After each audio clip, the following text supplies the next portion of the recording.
Olá, bem-vindos a mais um estudo do Livro dos Espíritos, pelo canal do YouTube da Associação de Beneficência Espírito Consolador de São José do Rio Preto. Sejam bem-vindos, vamos estudar a doutrina espírita cada vez mais, pois o estudo, a compreensão e o entendimento dos postulados espíritas renovam as nossas forças, aprofundam a nossa fé, consolam as nossas dores e nos dão energia para seguir nas lutas de cada dia. Vamos fazer a nossa prece para dar início ao nosso estudo.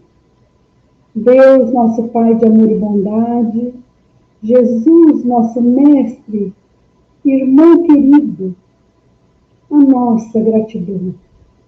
Muito obrigado pela doutrina espírita, que nos ajuda tanto a enfrentar as dificuldades de cada dia. Abençoe a cada um de nós, fortalecendo a nossa fé e dando-nos ânimo, coragem, disposição e energia para seguir com as nossas lutas de cada dia. Que Jesus abençoe a cada um de nós com ânimo e esperança um futuro melhor. Muita paz a todos, e que assim seja. Vamos estudar, né?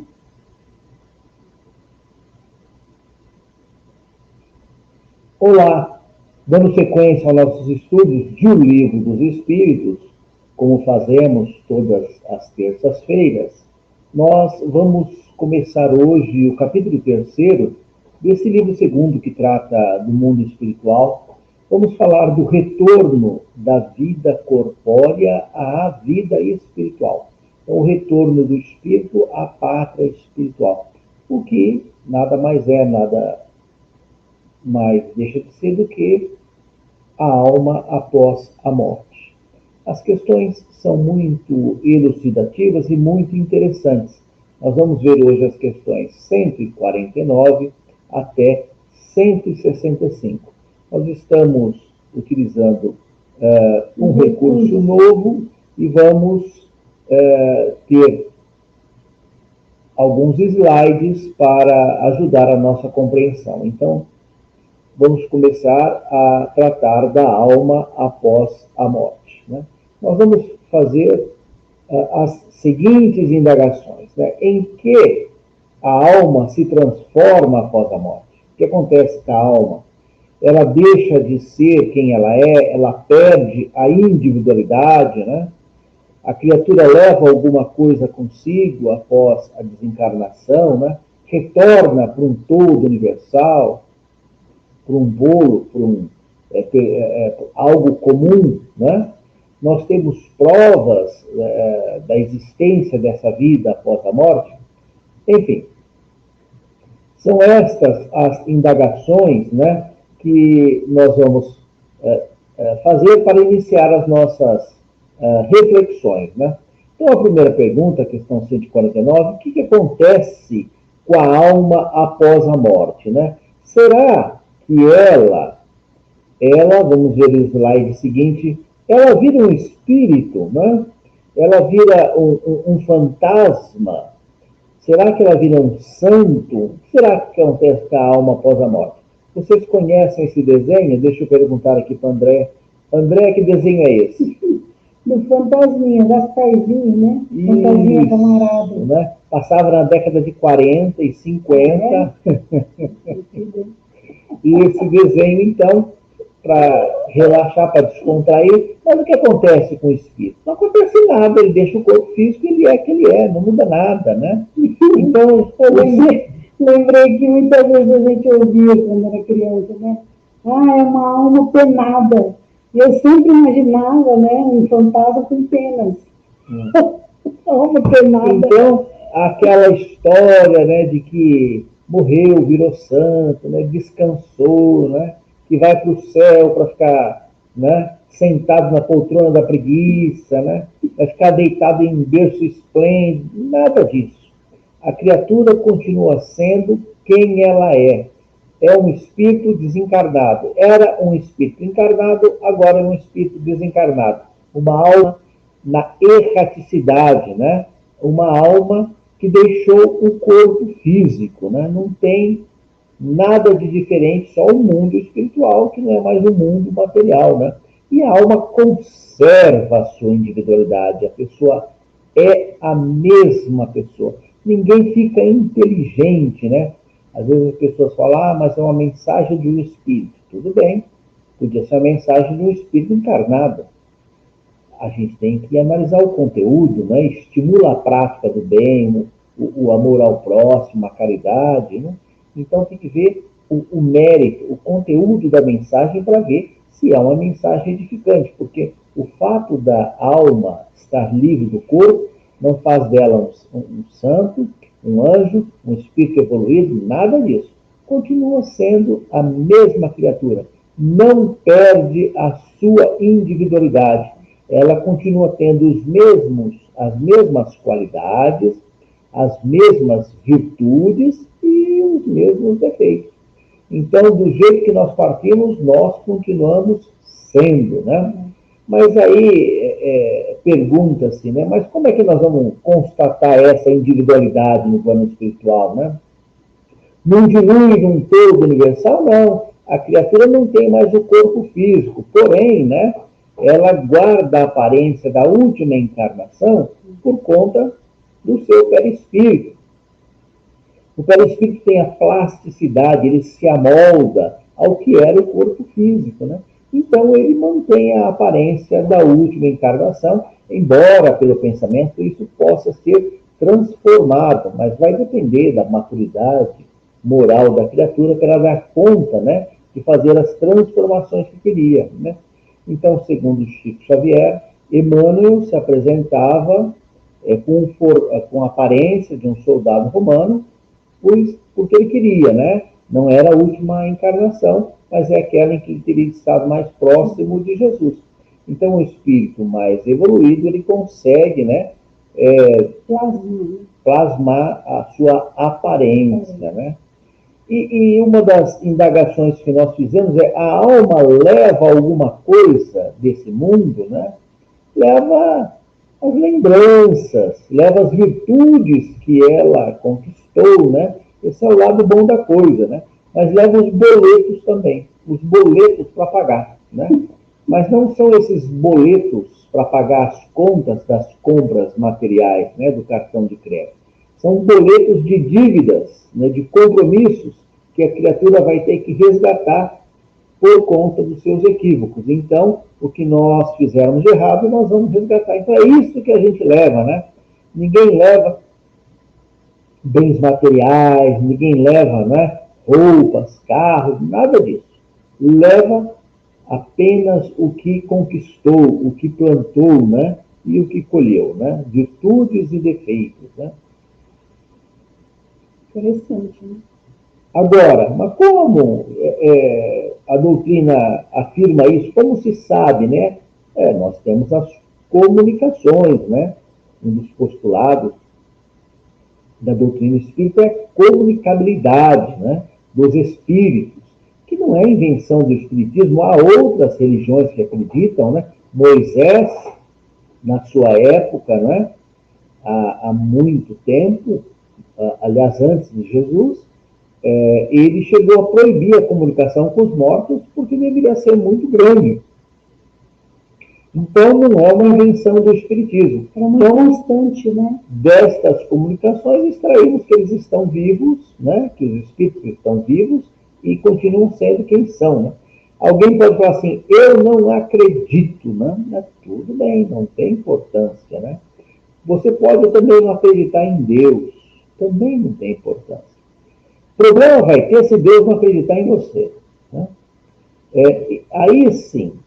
Agora, falaram para Chico Xavier que não acreditavam nas mensagens dele, né? Ele falou: não tem problema. Amanhã o sol vai nascer do mesmo jeito. Quer dizer, você creia ou não, as coisas vão tomar o seu rumo conforme a vontade de Deus.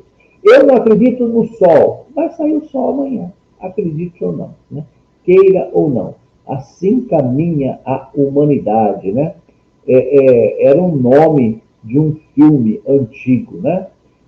Falando em antigo, né? Nós estávamos vendo lá o nosso fantasminha. Então, depois, Gasparzinho, depois da morte, ninguém vira um fantasma, ninguém vira um santo, como também ninguém vira, né, uma bruxa. Lembra desse desenho aí? Eu lembro. A Madame Eu lembro Mim de gibi quando era criança. e a Maga Patológica, da década Patológica.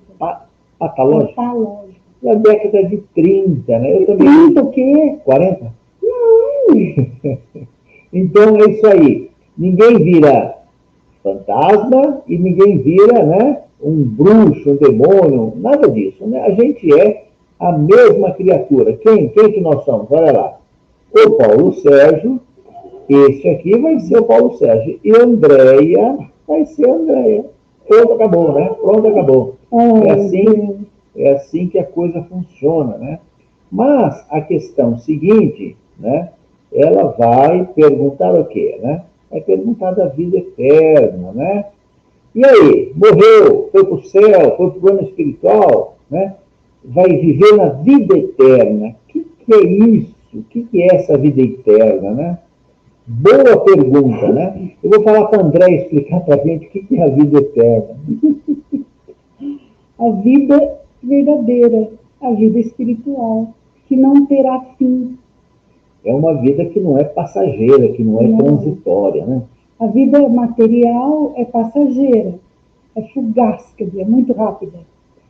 Segundo Emmanuel, 100 anos de encarnação aqui na Terra equivale a 1 segundo diante da vida espiritual eterna. Então, a gente consegue entender 50 anos, 60, 80, 90, que é o que a gente vive aqui na Terra, a gente consegue entender a idade que a gente tem. Mas será que a gente consegue entender o que é 200 anos? Dá para entender o que é 200 anos? Olha só. É difícil, né? Nós estamos no ano 2000, né? Mais ou menos. Há 200 anos atrás, 1800, então, o Brasil era colônia de Portugal, né? Dom João estava vindo para cá, fugindo de Napoleão, estava tendo guerra na Europa, olha só que coincidência. Napoleão estava invadindo os países que iam dominar, enfim.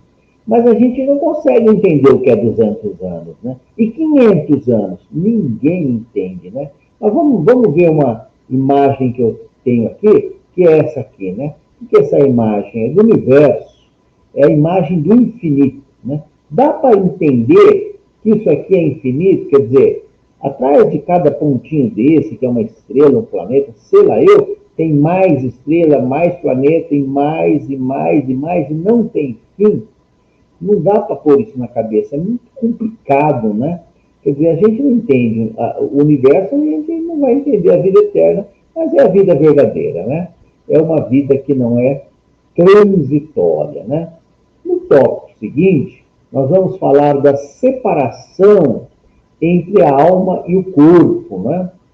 Nós vamos falar, né, da morte. Então, olha as questões aí. A separação entre a alma e o corpo é dolorosa? Como se opera a separação entre a alma e o corpo? A separação opera-se instantaneamente e por uma brusca transição? Há uma linha demarcatória entre a vida e a morte? Quando a gente faz essas indagações, né, eu fico imaginando assim, os benfeitores no plano espiritual, né? Então vamos perguntar para os benfeitores se morrer dói, né? Sabe que parece? Os benfeitores do lado de lá vão falar assim, quer ver? Parece assim, parece que eu estou conversando com a criança. Ô mãe, morrer dói, né? E vai lá a mãe explicar para a criança se morrer dói, né? Então, vai depender, né? Da condição moral de cada um. Né? Mas o que o livro dos Espíritos nos coloca é que o sofrimento na vida, né? Ele é muito maior do que o da morte. A gente passa uma vida sofrendo, né? Aqui em casa, por exemplo, eu levanto cedo, faço almoço, lavo a louça, limpo a casa, tomo banho, apanho da mulher. Ai, meu Deus! É uma vida de luta, né? A morte vai ser só um segundinho, passa rápido, né? a alma nada sente, está escrito lá na questão 154, é muito rápido, né? Os sofrimentos da vida são muito maiores, nós não temos que ter essa preocupação infantil, né? Se vai doer, né? Tem doença que judia da pessoa a vida inteira, né? E morrer é um alívio, né? Morrer é o inverso que nascer, né? É um choque, um susto, né? Que nem quando você vai tomar um banho gelado na piscina, se dá um mergulho, toma um choque, logo acostuma, né? Tudo passa, né?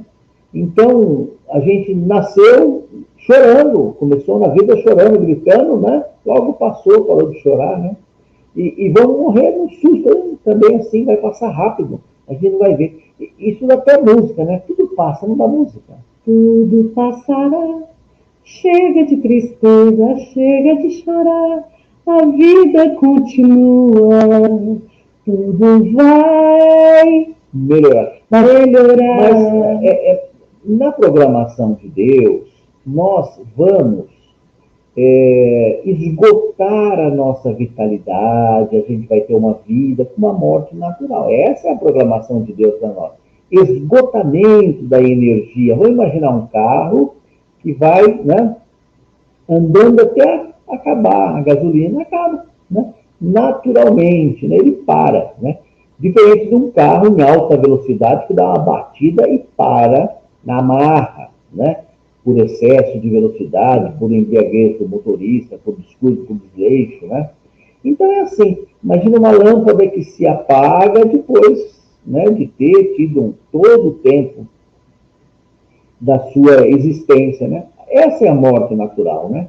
Os laços que unem o espírito ao corpo, eles vão se desligando, a pessoa vai, né, cada vez se desprendendo, vai tendo experiências no plano espiritual, revendo os parentes, os amigos, recordando o passado e, naturalmente, né, as forças, a energia, a vitalidade terminam, né? E a pessoa vai para o plano espiritual como veio, né? Um processo natural, um fenômeno natural. A morte é um fenômeno natural, né?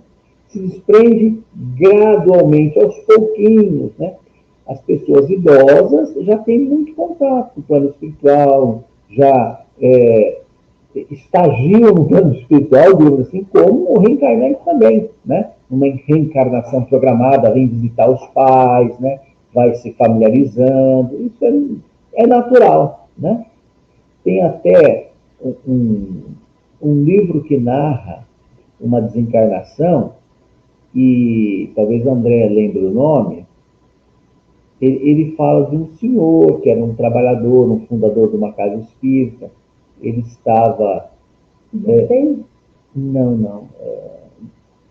Ele estava muito doentinho, aí ele sabia que ia desencarnar, então ele falou para a esposa que ia ser naquela noite, ele pediu o evangelho, os dois fizeram uma oração, né?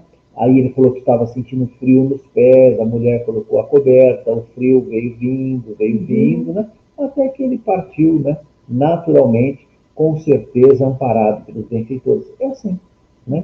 Agora, esta é a programação, mas se a pessoa comete loucuras, faz bobagens, pode ser que não seja bem assim, né? Mas a morte não deve nos preocupar, nós devemos nos preocupar com o que nós fazemos em vida, né? A gente tem que procurar ter uma vida regrada, uma vida honesta, uma vida virtuosa, praticar o bem, amar o próximo, que, né, as coisas vão acontecer naturalmente, né? Deixa eu ver se nós temos mais alguma transparência aqui, depois da menina... Não é transparência, é imagem. Imagem, né? Então temos essa aqui, mais um slide, né? A questão 156, né? A separação definitiva da alma e do corpo pode ser verificada antes da cessação completa da vida orgânica, quer dizer, ainda tem um pouquinho de vida física e o espírito já foi embora, é uma questão. A outra questão, no momento da morte, a alma tem às vezes uma aspiração ou êxtase que lhe faz entrever o mundo para o qual vai regressar. Então vamos por etapas, né? Quer dizer, é exato o momento em morre o corpo, que termina a vida física, que o espírito se desprende. Nessa questão 156, o Livro dos Espíritos fala que na agonia, quando o corpo está moribundo, às vezes a alma já foi embora. E daqui um pouquinho, né, as energias físicas terminam, né? É muito próximo os dois momentos, né? Mas é um processo, é algo que vai acontecendo, né? Não é algo abrupto como você tocar um interruptor, apagar uma luz ou acender a luz. Digamos que é o pôr do sol. Então o sol vai baixando, baixando, baixando, baixando. Quando você vê, já está escuro, né? Então é assim, né? A vida física mesmo, né? Ela, segundo a ciência dos homens, ela pode ser interpretada com o seu término, com a parada cardíaca, com a morte cerebral, né? Então, às vezes a gente ouve falar assim, teve morte cerebral, quer dizer, já não há mais vida no cérebro, porém o coração ainda está batendo, né? Então, e vai acabar parando, mas é o momento, então, que se faz a retirada dos órgãos para fazer as doações, coisa e tal, né? Naturalmente, numa visão muito simplista, mas é assim, é um processo, né? Essa ideia do pôr do sol bem exemplifica que a coisa está caminhando. Você não consegue impedir o pôr do sol. Então, às vezes, naquele momento final, quando os médicos constatam a morte cerebral, é hora de fazer a doação dos órgãos antes que eles se comprometam também, né? E aí, o espírito já abre os olhão lá na pátria espiritual, né? E fala assim, cheguei, galera, estou aqui, né? O que acontece? Ele percebe essa mudança, ele acompanha, né? Na doutrina espírita, a resposta mais acertada para todas as questões, né? Depende, né? Uma criatura madura, consciente, lúcida, esclarecida, ela vai ter uma compreensão melhor, né? Naturalmente que esta criatura ainda não existe na Terra, nós ainda estamos, né, apegados à matéria, né? Mas o Livro dos Espíritos, nessa questão 157, ele fala de um espírito consciente que, quando vislumbra que está se libertando, né, ele se empenha por romper os restos dos laços que unem com o corpo, porque ele constata que vai, né, viver na vida eterna a verdadeira vida, né? Não quer ficar apegado à matéria, né? Então, a criatura consciente, né, madura, que já despertou para a realidade da vida, ela vai tranquila, né, confiante, ela entende, ela sabe que a vida continua, né? Aquela outra, né, que ainda é materialista, quando a morte se aproxima, ela morre de medo de morrer, porque acha, né, que, primeiro, que não sabe, né? Segundo, que acha que vai acabar, né, com a morte. Enfim, né? Então é isso, né? Deixamos outro slide aqui, né? Outra imagem. As questões 159 e 160. Que sensação experimenta a alma no momento em que se reconhece no mundo dos espíritos? O espírito encontra prontamente aqueles que conheceu sobre a terra e morreram antes dele? Então, olha só, né? O espírito se libertou da matéria. E agora? Ele chega lá no plano espiritual, tranquilão, né? Já vai falar, pessoal, cheguei, vai ter festa, como é que vai ser? Vai ter um churrasquinho? Como é que vai ser isso aí? Então, naturalmente depende, né? Aquela criatura apegada à matéria, que praticou o mal, ela vai desencarnar e nem vai perceber. E nem vai perceber que desencarnou. Ela vai desencarnar e vai estar, né, preocupada com as coisas da matéria. Aquele filme Ghost tem uma cena que o cidadão é assassinado, né, e ele é vítima de um roubo, e ele não percebe que morreu e ele continua correndo atrás do ladrão, né? Ele não entende que ele já morreu. Ele acha que ele está vivo, né? Então, ele estava tão, né, tinha tanta vitalidade, estava tão apegado à vida que ele não se deu conta, né? E depois tem uma cena também interessante, quando este ladrão, né, este assassino, ele morre, aparecem entidades perversas vindo buscá-lo, né? Então, que sensação experimenta o espírito quando desencarna? Depende. Um espírito bom, uma criatura que amou o próximo, que praticou a caridade, que vivenciou o Evangelho de Jesus, né? Ela vai ser amparada, ela vai estar feliz, ela vai estar mais consciente, né?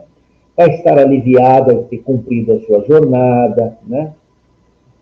Agora, aquela outra, né? Que teve uma vida desregrada, apegada à matéria, vai sofrer, vai ficar preocupado. Eu larguei a minha esposa lá, ela está muito nova, vai casar de novo, né? Então, meus bens materiais, o meu isso, o meu aquilo, o meu, né? E ela vai sofrer. Os apegos, né, que a gente tem. A ilusão de que as coisas são nossas quando nada é nosso, né? E a questão 160, né? O espírito encontra prontamente aqueles que o antecederam no regresso à pátria espiritual? Depende, né? Depende da situação, né, de cada se ele estiver consciente, né? Porque muitas vezes não está. Aí ele percebe, né, que os familiares estão próximos, que o guia espiritual, o anjo da guarda, está tentando ajudá-lo, né? O próprio André Luiz conta no livro Nosso Lar, que ele ficou acho que 7 anos no umbral e ele não sequer ouvia os benfeitores falarem com ele, né? Então, naturalmente que a pessoa vai encontrar aqueles com as quais tem afinidade, né? Tem laços de afinidade, né? Afinidade recíproca, né? Então, uma pessoa boa, que teve bons relacionamentos com parentes, com amigos, ela vai ser amparada por esses bons espíritos que vão ajudá-la, né? Uma pessoa que só fez inimizade, uma pessoa egoísta, uma pessoa apegada aos bens materiais, ela vai encontrar com pessoas que pensam, que sentem e viveram como ela, né? Então, pessoas egoístas não vão socorrer, né, outro egoísta, né? Enfim, né? Então vai depender muito de como nós vivemos. Por isso que nós não devemos nos preocupar com a morte. Devemos nos preocupar com a vida, com a prática do bem, né?